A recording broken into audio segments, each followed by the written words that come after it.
Hey everyone, 9.4 actually changed a lot. We've got a new best champion in each role for the first time in ages. I really want to bash out some tier lists for each role this week, but for now, timestamps and lists are going to be in the description to get you started. Looking at AD carry then, Vayne is going to be now the overall best since Lucian has gotten a little bit worse. She needs to be put down early before she gets 2 items, and it's going to be a bit harder now. There is a new rune page as well, press the attack with domination, healing secondary. It's more damage and still really good healing as well, but it makes her more deadly in lane, especially with press the attack. There is another way to do this as well, by the way, like this Korean challenger does, going Blader and King into Phantom Dancer straight away. It makes you hard to kill, and they even take inspiration secondary for a bit more utility, but I'll link to his profile down below on Mobalytics so you can take a look. It's also a lot cheaper than Rage Blade as a build. It's a bit more crit focused. It doesn't have the ramp up time either, but it's obviously not as crazy when you would have had the Rage Blade stacked up. I'm still going to put Lucian as our first runner-up because he is still really good in the lane phase, but a little less of a bully and more mana hungry. You're still really strong at 2 to 3 items, especially where you have this burst and mobility to stay safe. The issue is the lane phase is a bit weaker. It's hard to stack your mana flow as well, so you're not going to be as strong at 1 item, but definitely get back to that at 2 items. You're still one of the best early game damage AD carries, and you're not really reliant on your support or your teammates that much. The other 2 runner-ups I want to mention are really good, especially for lower ranks. Sivir is the first one who follows a very similar win rate pattern to Lucian actually. She will constantly push early, farm well, and be very hard to deal with early to mid game. She doesn't take as long to scale because of the crit rework. That's another really big thing as well. Plus, she had quite a few buffs targeted more at her early game. She'll tend to get a bit more plate goal than other AD carries, more control, still maybe get a few kills anyway. And then the idea is that you keep the item lead and you keep stacking your crit. You're also one of the safest AD carries at the moment with your spell shield, your ultimate speed, and your W bounces, meaning you don't even have to get close to a fight to hit people.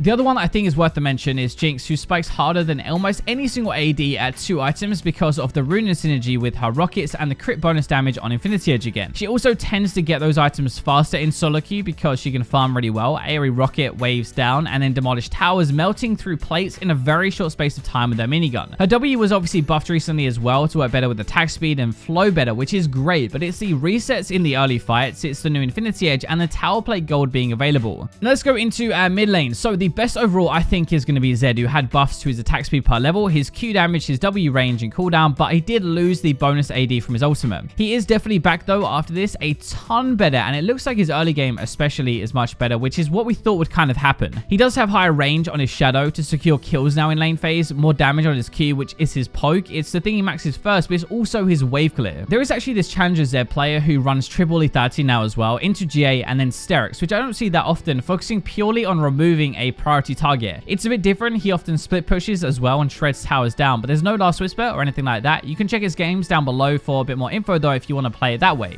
The one I think you should really watch out for though in 9.4, the surprise pick for me is going to be Katarina, doing a ton better, and I mean some insane numbers. We have seen the new Conqueror on her work really well. I mentioned that a few days ago. She can stack it immensely fast with her spells, and the way it works is that you have the true damage and the full AP stacks active as you start to ult. So all of that AoE damage is partly true damage, but more importantly it all heals you as well. Conqueror is 10% healing, remember. That is quite high on its own, but it works out to be way better with any sort of AoE damage since there isn't a penalty for AoE like there normally is. Katarina herself is really good at snowballing and taking over the game though. It's not just Conqueror or anything like that. You can still run Electrocute if you want to, but in the game right now, if she's ahead, it's very hard to win against her. First run up we have is going to be Yasuo. He did get bent over just a little bit with the new Conqueror, and he also had some nerfs this patch as well. But we've got a new build out now, which is making him strong to kind of compensate, I guess. Shiv into Infinity Edge, and then maybe a Sterix or a Bloodthirster, but basically no more PD, no more Phantom Dancer. Since he has had some damage cut, the Shiv is kind of making up for that part, and with that he's still able to win a lot of games, so he's still definitely top tier.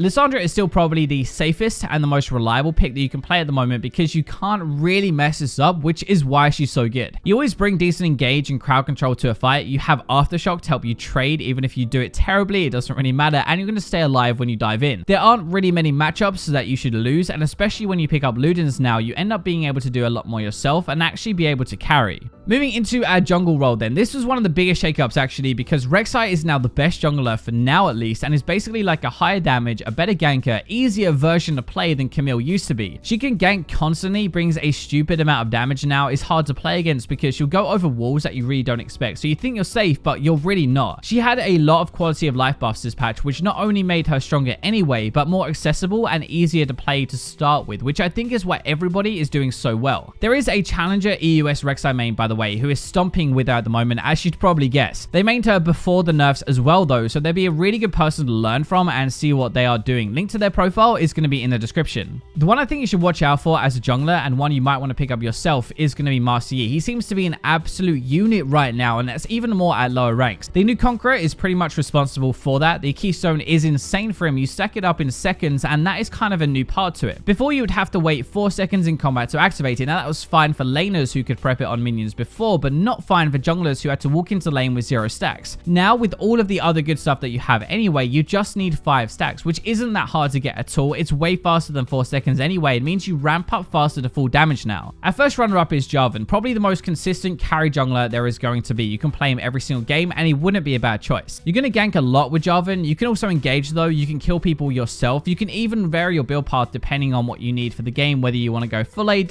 some lethality, even tank. He is still one of the best early game junglers in the game though, being able to gank from level 2 and constantly pressure your laners, which basically can just win a game itself really if you create a big enough lead. The other runner-up that I do want to mention is Nunu, who has gotten even better than before now and genuinely becomes unkillable if you can get him to 2 items. He is a good ganker anyway, so if you can get a lead, he gets these tank items a bit faster. He has a ton of health, and then he heals as well while you're trying to kill him. Basically, your damage is not bad on this tank Nunu. Ganks are pretty good though. You have a ton of crowd control, and he just refuses to die until very late game when AD carries finally have enough items. Jumping into our support picks, with the Thresh nerfs, I think for most people, unless you're a god with Thresh, Nami is probably the most consistently good support to play. She can bully a lot harder now, she has less hooks to worry about, she almost has a perfect meta as well. AD carries to bully early, and crit AD carries to buff mid-game with her sensor, her E damage boost, and even the heal. I think I do have to kind of point this out though as well. Nami Vayne is an insane lane, and it makes her actually look better than she probably is. She can just press E on Vayne and let her go to work, plus help her survive lane phase with the heals to reach her power spikes in the first place. So Thresh isn't bad at all, right? But he's not quite like the undisputed best anymore like he was before. He is still though just as impactful if he lands the hooks in the first place, but he's way more punishing if you miss them, and that means he's overall going to be a bit weaker. If you can land your hooks though, you still have insane kill pressure. He's still one of the best kill lanes in the game, and then he has all that utility to fall back onto as well.